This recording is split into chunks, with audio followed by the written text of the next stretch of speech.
Hi guys, welcome back to my ટીસ life. તો મને ખબર નથી કે મેં મારી ઝુબાનની પાકી ક્યારે થવા. રોજ વિચારું છું કે રોજ પોસ્ટ કરું, પણ એટલી આળસુ છું મેં. બેન પાસે વોઇસ કવર કરવાનો બી ટાઈમ નથી, પણ આમથી ટાઈમ રખડવાનો છે. અમે જે આટલા વર્ષોથી ટ્રીપ પ્લાનિંગ કરતા હતા ને, તે ફાઇનલી આજે કમ્પ્લીટ થાય છે. તમને ખબર છે અમે આજે ક્યાં જઈએ છીએ? સુરતના જે ગામમાં, ટ્રીપના નામ પર. એટલે કે અમે ટીના આવ્યા છે. અહીંયા મહાદેવનું મંદિર છે. ખબર નહીં આ ખેતી કરે છે કે નેચરલી ઉગ્યા છે, પણ અહીંયા ફ્લાવર બહુ જ મસ્ત હતા. મંદિરના અંદર શૂટ કરવાનો તો અલાઉ ખબર નહીં હશે કે નહીં હશે, પણ મને છે ને બહુ જ ઓકવર્ડ ફીલ થાય જ્યારે મંદિરમાં શૂટ કરવાનું હોય. એટલે હું અંદરનું કંઈ પણ શૂટ કરવાનું અવોઇડ જ કરું છું. એટલે જે ક્લિપ છે એ મંદિરના બહારની છે.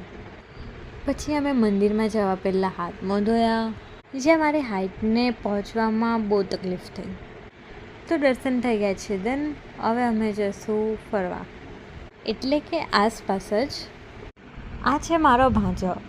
रिश्ते में तो हम इसकी मासी लगते हैं और नाम है टीशा.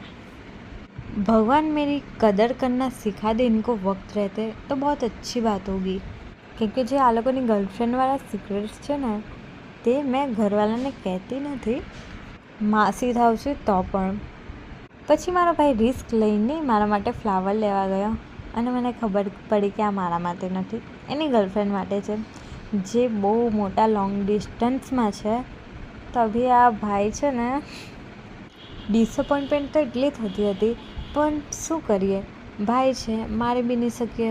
હવે આગળની સ્ટોરી નેક્સ્ટ પાર્ટમાં.